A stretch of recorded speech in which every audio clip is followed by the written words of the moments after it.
Bonjour, allez voilà, j'arrive dans l'atelier d'Ossab. Donc on va faire le tour ensemble et puis ensuite on va assister à des démonstrations et à toutes ces explications. Alors un petit coucou au Chacha qui est chez lui ici aussi. Et puis je vous montre les différentes œuvres et le travail en cours d'Ossab.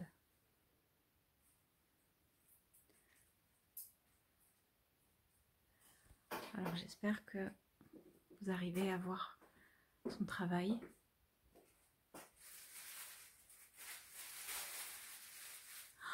J'ai vraiment hâte qu'elle nous explique, qu'elle nous montre un petit peu toutes les étapes du raku et de tout ce qu'elle fait.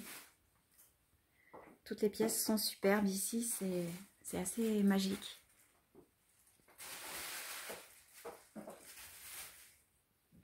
Elle va nous expliquer comment elle obtient ses couleurs, les différentes étapes aussi de cuisson des rakus. Elle est en train de vous préparer une petite démonstration de son travail.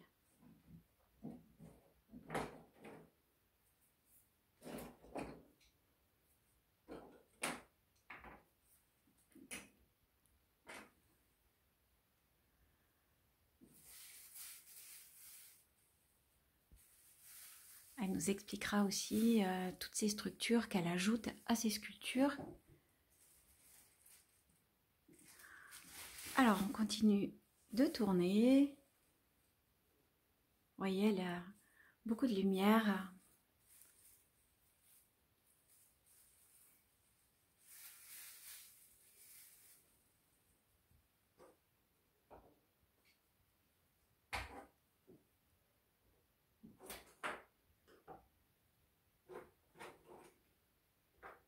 On va voir des sculptures à différentes étapes, notamment celles-ci, qui sont encore crues. Elles n'ont pas encore été cuites dans la première cuisson, mais Ossab va nous expliquer tout ça, puisque ça y est, on la retrouve.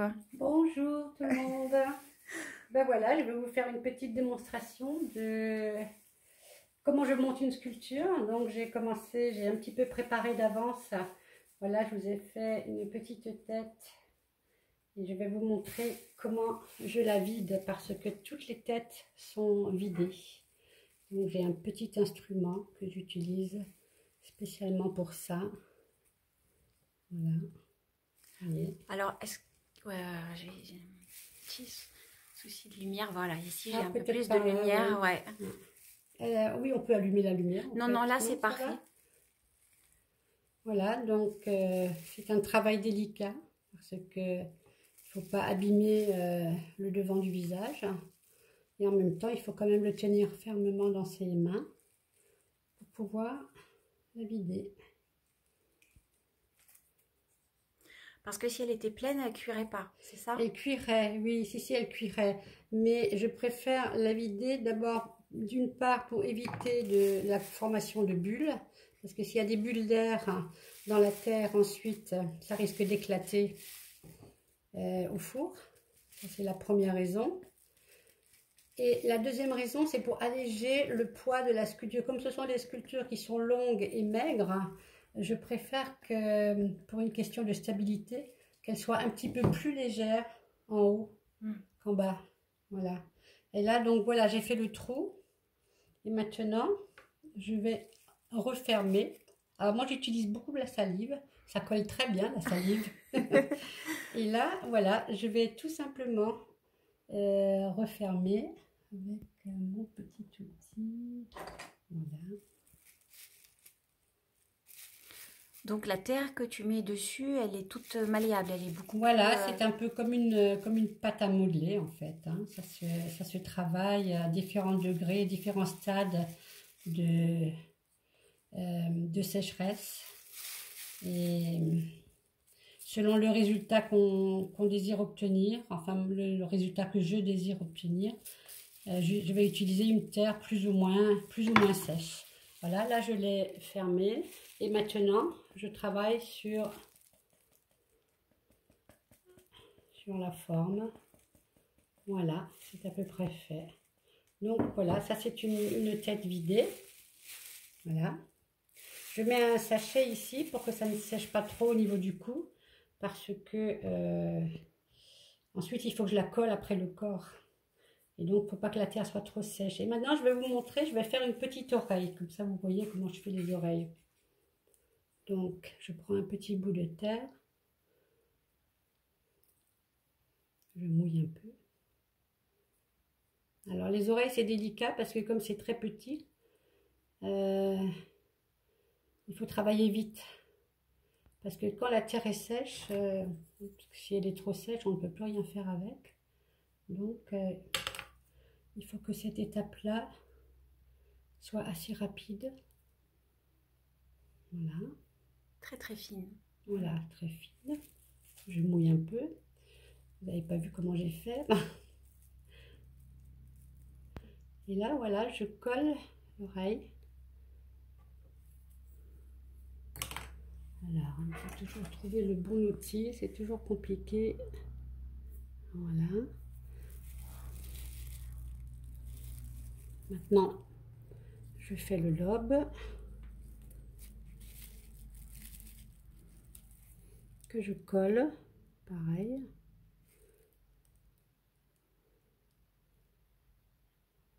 Voilà. Ça, c'est une oreille. Donc, on va quand même... Voilà. Une petite oreille qui a été mise. Et après, il faut mettre la deuxième. Donc, même opération. Même opération. C'est exactement la même chose.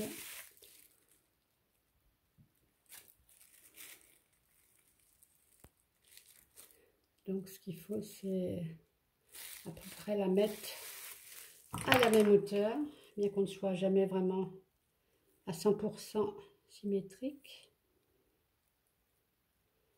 Voilà. Le petit lobe. On sent vraiment la maîtrise dans le geste. Pas de geste superflu. C'est net, c'est superbe. Tellement fin. Oui, c'est vraiment délicat. Hein. Et c'est vrai qu'au début, c'était un peu plus compliqué.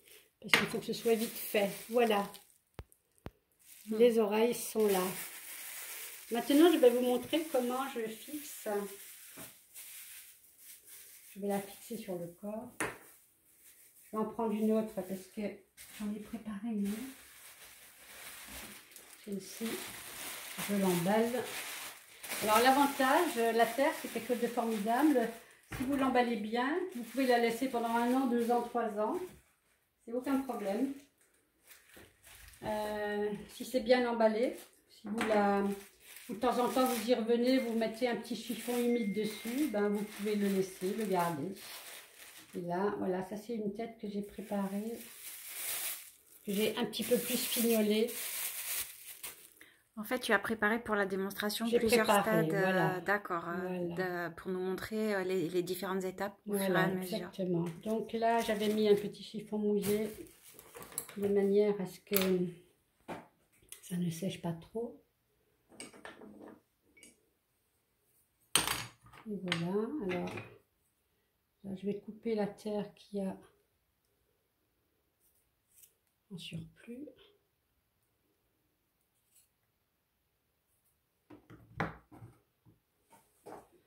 Et maintenant, je vais venir la rajouter.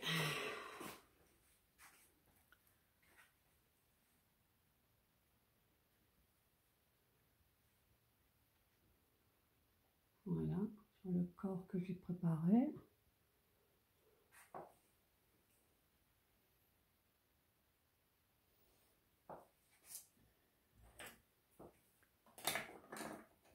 Donc maintenant, s'il s'agit, c'est d'amalgamer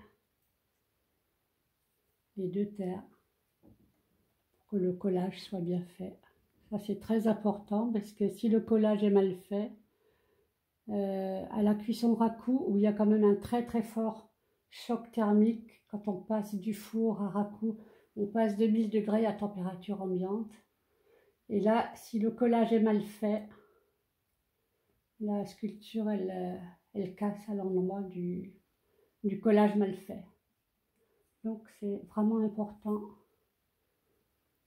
Oui, cette étape de... Cette étape-là est collage. très importante. C'est plus important que... C'est surtout par rapport à la cuisson au raku et à cause du choc thermique. Donc c'est uniquement de la terre, hein. Il n'y a rien d'autre utilisé pour sceller la tête au corps. Voilà, c'est uniquement de la terre qui a à peu près le même degré de sécheresse, en fait. Quand on travaille les terres ensemble, on essaye toujours d'avoir à peu près le même degré de sécheresse. Et puis ensuite, on emballe pour que ça sèche lentement aussi, hein. D'accord, ça sèche jamais à l'air libre. Ben, ça sèche à l'air libre, mais après un moment où c'est resté ensemble, où c'est resté dans une atmosphère enfermée, pour que ça sèche très lentement. En fait, les parties du corps des sculptures, plus elle est petite, plus il faut l'emballer pour qu'elle sèche à peu près toutes de la même façon. En fait, entre cette partie-là et ça, il y a une grande différence. Ça va sécher plus lentement. Ça va sécher beaucoup plus vite. Donc, si je veux que ce soit à peu près égal au niveau du temps de séchage, il faut que je couvre cette partie-là beaucoup plus. D'accord.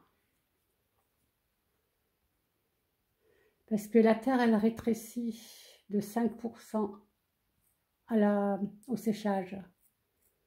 Et donc, s'il y a un séchage trop rapide, les deux parties vont se désolidariser trop vite. Bon, ça c'est de la technique pure, hein. Tu as dû faire quelques essais, quelques loupés avant d'arriver à toutes ces... Ah ben forcément, c'est sûr que j'ai appris dans un atelier. J'ai appris un jour, il y a longtemps, je me suis levée en me disant je veux faire de la sculpture. Et donc j'ai cherché un atelier, j'habitais en Alsace à l'époque. J'ai cherché un atelier, j'en ai trouvé un à 5 km de chez moi. Moi, j'ai eu beaucoup de chance. Et la personne qui donnait des cours avait appris la technique du raku au Japon. Et donc voilà, c'est cette personne-là qui m'a transmise. Et j'ai été dans cet atelier pendant 7 années. Ah oui, c'est un apprentissage. Voilà, j'ai appris pendant 7 ans. Et puis un jour, je me suis dit, bon, bah, il va falloir voler de tes propres ailes. Voilà, et donc j'ai acheté tout le matériel qu'il fallait. Voilà, là je lui ai fait un grand coup, mais j'aime bien les grands coups. En fait, je ne fais pas du tout des sculptures en fait par rapport aux véritables proportions que j'ai appris à faire parce que dans l'atelier où j'allais, on travaillait sur du nu. Donc j'ai appris à faire vraiment du travail académique. Mais je ne mesure pas quand je fais des sculptures. Je ne mesure pas, par contre, c'est mon œil, je regarde tout simplement. Et c'est mon œil qui me dirige. Mais je ne sais pas comment dire. C'est pas intellectualisé, c'est juste visuel. On ressent ça dans ton travail, cette dimension un peu spirituelle. On peut dire oui, Oui. j'aime bien. En fait, le raku est une technique qui est... c'est une technique qui a été inventée par les moines bouddhistes zen au XVIIIe siècle, hein. Et au départ, le raku servait à la cérémonie du thé. Et c'était quelque chose de très codifié. Et en fait, ensuite, cette technique est venue en Occident par quelques Occidentaux qui étaient allés se promener au Japon. Mais en fait, le raku, il y a toute une philosophie derrière. C'est la philosophie d'accepter les choses qui vous arrivent, les choses telles qu'elles viennent. C'est essayer de vivre dans l'instant présent et d'accepter les choses telles qu'elles viennent. C'est comme dans la vie en fait. Quand il vous arrive des bonnes choses, on est content. Mais quand il nous en arrive des mauvaises, souvent on a du mal à les accepter et on souffre encore beaucoup plus. Et le raku, c'est un apprentissage de tout ça, en fait. Parce que dans le raku, si vous vous attendez à quelque chose, si vous avez une idée bien précise du résultat que vous souhaitez avoir, et ben, vous arrêtez très rapidement de faire du racoup parce que ça marche jamais comme on veut. C'est comme dans la vie. Il y a une part d'inconnu qu'il faut accepter et Ah, il y a, accueillir. absolument, absolument. Il y a, moi je dirais, je maîtrise, on va dire, allez, 60%.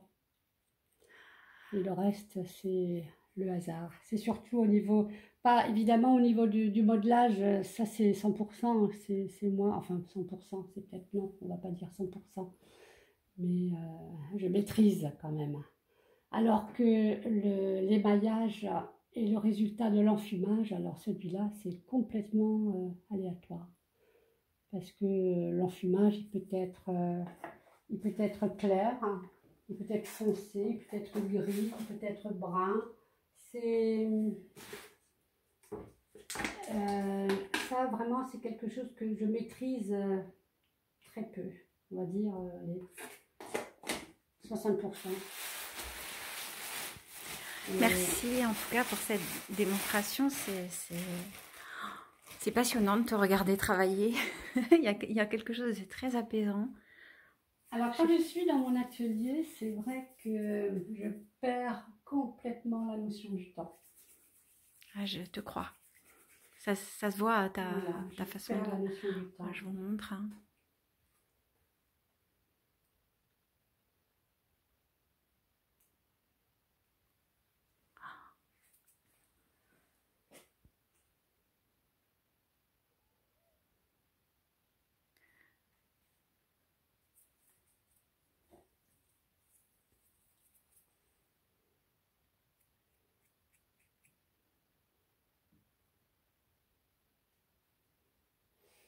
Et c'est vrai que là, dans cette partie-là, je peux vraiment laisser aller mon imagination. Évidemment, il y a des contraintes techniques, hein, c'est certain, liées à la terre, liées aux matériaux. Mais je peux quand même, j'ai quand même beaucoup de liberté.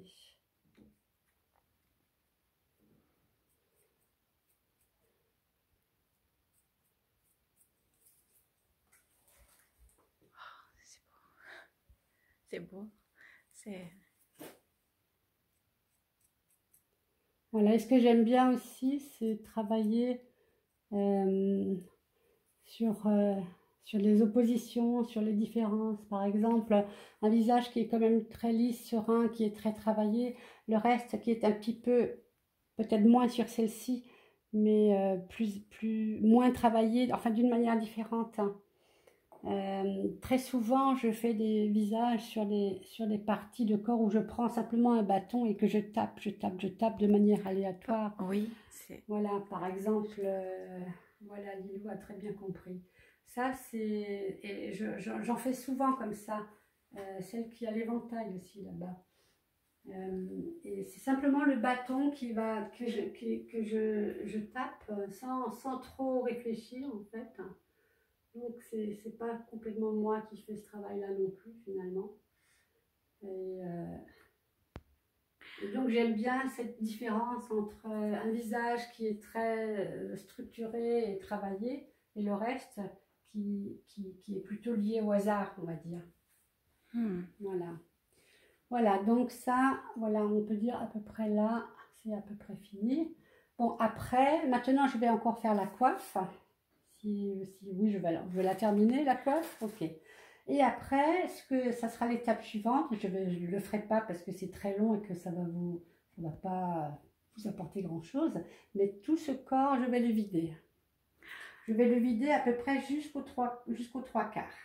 Voilà, je garde un tiers où je ne vide pas et l'autre tiers, je le vide.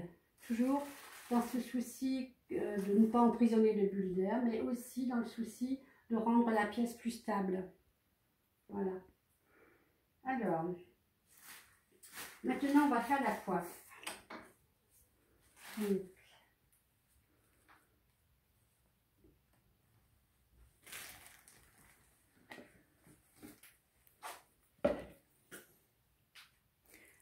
alors, je mouille un petit peu là-haut parce que je vais lui mettre, je pense, des cheveux, un petit peu.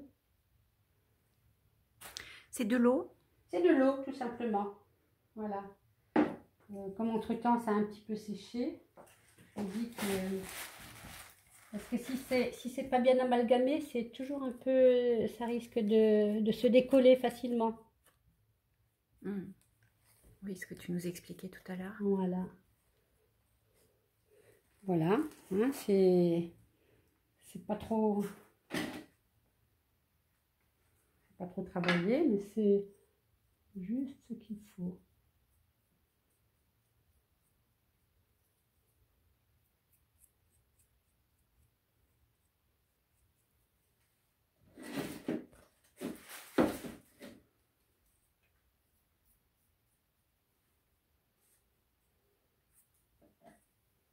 Alors, par exemple, pour vous donner une idée, le corps que vous avez vu, qui est quand même très structuré, il est fait avec une terre presque très sèche.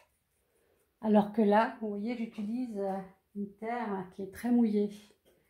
Et c'est ce qui va donner les différences d'aspect dans le travail. D'accord, sur le rendu final en fait. Sur le rendu final, avant l'émaillage et la deuxième cuisson. Uniquement sur le biscuit, on va dire. Ok. Mais c'est toujours la même terre que tu utilises, c'est simplement C'est toujours la même niveau terre, de... oui. Moi, j'utilise essentiellement une terre blanche chamottée à 40%. Alors, une terre chamottée, c'est une terre spécialement pour le raku, où on a introduit dans celle-ci notamment 40% de chamotte.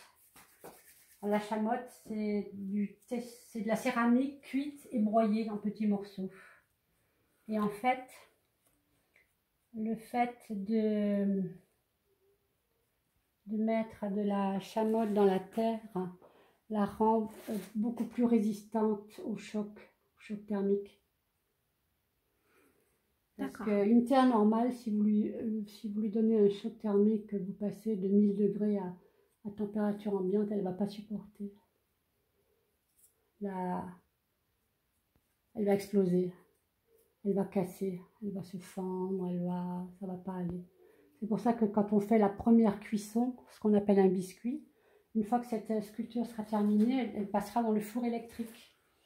Et le four électrique donc permet de cuire le tesson à peu près à 1000 degrés. Mais entre le moment où j'enfourne et je défourne, il va se passer au minimum 24 heures. Ça veut dire que la montée en température va être lente et la descente en température va être lente aussi. Alors que dans la deuxième cuisson, qui est la cuisson raku, tout est brutal. La montée en température est brutale et la descente en température est brutale aussi. C'est dans l'instant, quoi. Ça va d'une seconde à l'autre. On ouvre le four et on sort tout. Et ça, c'est grâce à la chamotte qu'on peut faire ça. D'accord. Tout à l'heure, on aura l'occasion de voir justement la cuisson dans le four. Effectivement, avec toutes ces flammes. Voilà, c'est très beau, c'est magique. C'est magnifique, oui. Une cuisson raku, c'est magique. En même temps, il vaut mieux être zen, parce que c'est extrêmement stressant. Parce que quand vous avez votre sculpture au bout de la pince qui est à 1000 degrés, et qu'on sait que le moindre choc, le moindre petit choc peut tout casser, selon la lourdeur de la pièce, c'est compliqué. Oui. Compte tenu du temps passé, du travail. Et ben voilà, c'est ça le problème. C'est qu'on passe beaucoup de temps, il y a beaucoup d'étapes. Par exemple, pour faire le biscuit, pour faire cuire le biscuit, pour remplir mon four, où je peux mettre, quand c'est des pièces à peu près de cette taille-là, je peux mettre 40 sculptures dedans, parce qu'elles sont toutes empilées, en fait, elles peuvent se toucher, ça n'a aucune incidence. Pour faire ça, pour remplir le four, il me faut au minimum 1h30. 1h30, pourquoi? Parce que il faut que... il faut faire très attention de ne pas les cogner, de ne pas cogner une sculpture contre l'autre, parce que sinon, de toute façon, tout de suite, ça casse. c'est instantané. Et une fois qu'elle est cassée... Et une fois qu'elle est cassée, on ne peut plus rien en faire. C'est foutu. Ah oui, on ne peut pas la récupérer, on ne peut pas la retravailler. Si, on peut éventuellement faire des collages, mais c'est toujours délicat. Ça reste toujours fragile. C'est vraiment délicat. Alors là, j'ai préparé, c'est des essais que je fais. Ça, je le mets, juste pour voir comment ça va faire et pour préparer les encoches, pour pouvoir les mettre dedans ensuite, une fois que c'est cuit. Parce que ça ne peut pas cuire dans le four, parce que ça fondrait. Donc, je vais faire des essais, faire des préparations, comme ça. Petite séance d'acupuncture. Voilà, on pourrait presque dire ça. et après, évidemment, après ça, je l'enlève et je vais juste récupérer, en fait, les encoches pour pouvoir ensuite sceller ça quand la sculpture sera cuite. Alors ça, c'est quelque chose que j'aime beaucoup faire. J'aurais bien aimé être chapelière avant. Dans une autre vie, ça m'aurait bien plu. Mais bon, comme on ne peut pas tout faire.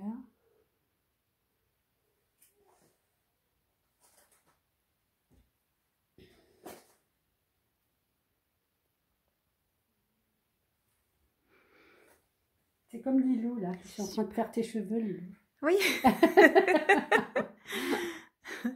Alors, effectivement, je te confirme, il va falloir de la patience. Il y en a... Tu peux y aller, hein. Il y en a beaucoup. Voilà. C'est super. Je pense que, comme moi, vous êtes vraiment sous le charme des sculptures d'Ausab. Bah oui, voilà. C'est pas mal. Voilà, pour moi, c'est pas mal du tout. Je suis contente de moi. Voilà, maintenant, la deuxième étape, ça sera d'enlever à nouveau tous mes petits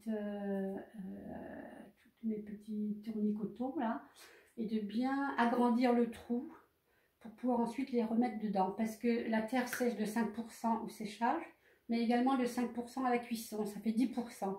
Et ces 10%, c'est assez difficile à évaluer quand on veut arriver à mettre quelque chose de manière très précise dedans. Ça demande, ça demande beaucoup d'expérience en fait. Voilà. Oui. Voilà, donc il y a une étape qui est très importante qu'il faut absolument que je fasse et je vais vous montrer comment je fais. C'est la signature. Oui. Donc, je signe toujours les sculptures sur le côté vers l'arrière. Est-ce que je me place comme ça. Voilà, hop. Tout simplement avec... Hop, voilà la signature de l'artiste. En même temps, ton travail est tellement reconnaissable. Moi, je connais personne qui fasse des raccous dans l'esprit de ce que toi tu fais. C'est ce qui fait que ça fait longtemps hein, que je suis ton travail avec beaucoup d'intérêt. J'étais tellement heureuse que tu puisses nous rejoindre à la porte des étoiles. Bah écoute Lilou, vraiment merci aussi à toi parce que je trouve que tu as beaucoup de mérite de faire tout ce que tu fais.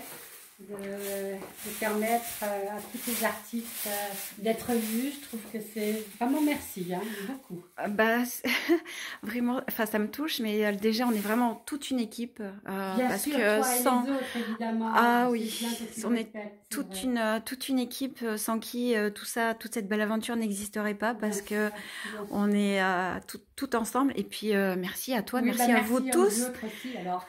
Merci à vous tous de nous accueillir dans vos espaces. Voilà. Donc maintenant je la couvre. Après je vais, selon un stade de maturité, enfin de sécheresse, je vais enlever ça. Et puis ici, le bâton dans lequel c'est aussi, il va falloir que je la touille pour que ça ne reste pas accroché et que je la sorte à un moment donné, que ça continue de sécher. Parce que les 5% de séchage, il ne faut pas que le bâton reste emprisonné dans la terre. Sinon, c'est catastrophe. Donc, voilà, au revoir, ciao. Tu l'as bien à filmé. bientôt. Allez. Elle est belle avec ce... Oh là là, l'image est superbe. Allez, au revoir. Voilà, les pinces à linge, ça sert. C'était vraiment très très instructif. J'ai appris plein de choses et puis j'ai pris aussi beaucoup de plaisir à te regarder travailler. C'est vraiment... c'est zen, c'est reposant. Allez, bien au chaud la demoiselle. Voilà, on l'emballe bien. C'est vrai que si j'avais pu faire une cuisson raku, ça aurait été encore autre chose, parce que vraiment une cuisson de raku c'est spectaculaire. Hein. Ça c'est vrai que c'est quelque chose d'incroyable. On va avoir, je pense que c'est maintenant, on va aller regarder les photos que tu nous as préparées. Ah oui, je vais peut-être en parler d'un petit peu de ce qui est là avant. Oui, allez, avec plaisir. Voilà. Alors ici, ce sont des pièces qui ont séché. Elles ne sont pas du tout cuites. Elles sont juste séchées. Et voilà, ça c'est juste des essais. Voilà, vous voyez, pour les petits trous et pour mettre ça qui sera remplacé par autre chose. Ça c'est des petits pics de brochettes. Voilà, celle-ci c'est pareil. Toujours ce travail où je laisse de l'aléatoire hein, au niveau du quand je travaille avec le bâton. Et puis à elle qui est un peu dangereuse, hein. Enfin attention, hein, je ne sais pas si elle est méchante ou si elle est gentille, hein, mais bon, elle a un visage très serein. Hein. Oui. Voilà. Donc ce côté guerrier qu'elle a au-dessus de la tête va être contrebalancé par ce côté calme et serein et zen de son expression du visage. Et en fait, mon travail, c'est souvent ça. C'est un travail sur les oppositions, et ce sont les oppositions qui génèrent la vie. C'est le frottement des molécules sur notre Terre, et nous en faisons partie, qui génère la vie. Et c'est un petit peu dans cet esprit que j'essaye de travailler, et ce que j'essaye un petit peu de faire passer comme message aussi. Ça passe tellement bien. Voilà. Tu en parles en plus d'une manière tellement belle. Cette force tranquille. Cette force tranquille, et c'est avec cette force tranquille qu'il faudrait qu'on essaye tous de traverser la vie. Avant, j'enseignais une méthode psychocorporelle de bien-être et de santé, et j'enseignais la méditation zen. Et c'est vrai que je disais souvent à mes élèves, ben voilà, c'est beaucoup plus facile de nager avec le courant que d'aller contre le courant. Et parce que l'eau, elle passe par-dessus tout, elle contourne les cailloux, elle contourne absolument tous les obstacles. Mais d'une façon, voilà, un peu comme la philosophie zen du raku. Complètement, et c'est vrai que c'est la résistance qui fait mal, alors que accompagner les choses, voir l'enseignement derrière chaque événement de la vie, c'est ce qu'on essaie tous de faire en ce moment, et c'est pour ça aussi qu'on vous remercie, parce que nous donner du beau à voir comme ça dans vos ateliers, c'est transformer les énergies de tout ce qui se passe en ce moment en occasion de découvrir autre chose et de s'entourer de beau. C'est vrai, c'est important, c'est vraiment important, surtout en ce moment. Ça, c'est certain. Hein. Superbe. Oh, merci, Osab. C'est juste magique, ce monde. Est-ce que tu veux nous montrer les photos que tu as préparées, ou tu veux parler des structures? Ah oui, on peut parler des structures aussi. Alors, voilà, là, c'est pareil. Ça, ce sont des éventails que je fabrique moi-même à partir de fils. Il paraît que c'est une méthode que les dentelières utilisaient, que je ne connaissais pas. Je croyais avoir inventé quelque chose, mais en fait, je crois que j'ai rien inventé du tout. Je ne savais pas. et voilà, c'est simplement de la ficelle ou du fil, plus ou moins épais, plus ou moins fin. Ici, c'est un fil plutôt moyen. Il y en a d'autres où j'ai utilisé beaucoup plus épais aussi. Et c'est rigidifié avec de la colle à papier, tout simplement, et peint, et voilà. Et c'est ce qui me permet d'agrémenter. J'aime bien le mélange du fer, du métal. J'aime bien mélanger les matériaux. Je trouve que ça apporte quelque chose. Puis ce côté plein de la terre, abouti, arrondi, enfin plein, oui, Ouais. et le côté tout en lumière, en dentelle presque. Voilà, oui, celui-là, il est particulièrement, il a vraiment été fait avec un simple fil de couture, tout fin, quoi. Et c'est très très beau, ce que j'aime beaucoup. Là, on le voit moins, mais quand on le met à la face à une fenêtre, on a cette Toute la transparence qui est lumière, ouais. extraordinaire. Voilà, Oh je là suis là. très contente. Alors, j'en ai tout le temps en chantier. J'en ai là-bas sur un petit établi qui sont qui c'est pas fini, mais voilà. Je vais vous les montrer. Alors, j'espère que le soleil vous empêchera... Non, voilà, on les voit. Vous voyez, par exemple, je sais pas si tu le vois mieux comme ça. Oui, on a vraiment la lumière derrière. Ouais, c'est très chouette. Oh, qu'est-ce que c'est beau. Voilà, alors évidemment, c'est pour ça que quand je suis dans mon atelier, je ne vois pas vraiment le temps passer. Je suis tout le temps en train d'imaginer les choses futures, ce que je suis en train de faire et qu'est-ce que je pourrais faire. Et puis, en plus, il y a le travail des émaux, hein, il y a tous ces émaux que je fabrique moi-même aussi. Et ça, c'est pareil, c'est beaucoup de recherche. C'est à chaque fois que je fais une cuisson raku, je note absolument tout. Je prends des photos de mes sculptures où je note ce que j'ai mis comme éléments dessus, comme pigments, comme enfin tout ce que j'ai mis dessus, je note quand c'est quelque chose de nouveau, quand c'est des premières expériences. Et je note à chaque cuisson raku, je note à quelle heure j'ai enfourné, à quelle heure j'ai défourné. Tout ça, j'en fais à peu près 7 ou 8 dans la journée. Ça veut dire que je commence le matin à 7 heures et je termine vers 11 heures minuit généralement. Parce que je fais toute la journée des cuissons qui se succèdent. Il faut compter à peu près 1 heure chaque fois entre chaque cuisson et je mets à peu près 6 sculptures dans le four à... Contrairement au four électrique où j'en mets beaucoup plus.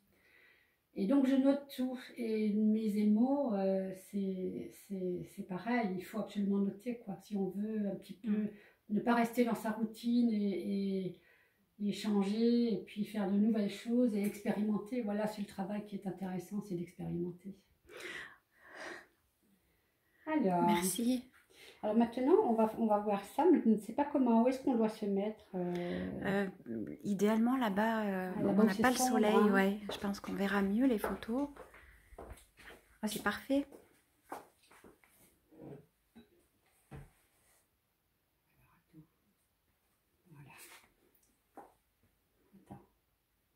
Voilà. Alors, Ossam nous a préparé un petit diapo des différentes étapes de cuisson. Hein. C'est la cuisson raku en fait. Là, sur cette première photo, on me voit en train de remplir le four. Donc, les sculptures que l'on voit là, ce sont des sculptures qui ont été cuites dans le four électrique, où elles ont passé à peu près une quinzaine d'heures dans la cuisson, à 1000 degrés à peu près. Et là, donc, je suis en train de charger ce four, qui est un four Texaco. En fait, c'est fait simplement avec un bidon, hein. C'est un four que j'ai fabriqué moi-même, hein. C'est vraiment de la grande débrouille. Voilà l'intérieur du four, avec les sculptures qui ne doivent absolument pas se toucher, ça c'est très important. Il y a de l'émail sur les sculptures, donc si elles se touchent, si deux émaux se touchent, c'est foutu. Oui, là encore, la précision jusqu'au bout. Alors ça c'est magique. De se mettre, on va tourner, parce que je crois qu'on a la lumière du... Voilà, on verra mieux. Il n'y a pas nos reflets. Ah non. Un petit peu encore. Il faut que tu te mettes devant. Faut que je me mette. Allez, on va... Pardon pour ces ajustements. C'est parfait. Je crois que ça va, là. Superbe image, oui. Ouais.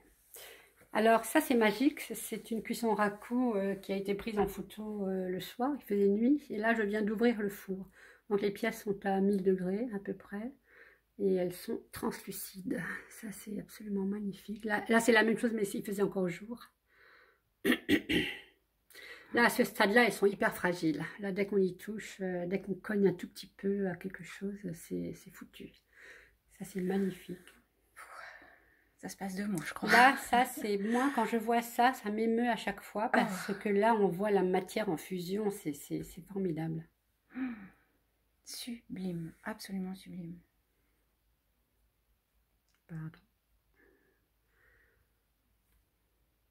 Et donc petit à petit, elles refroidissent assez vite, hein.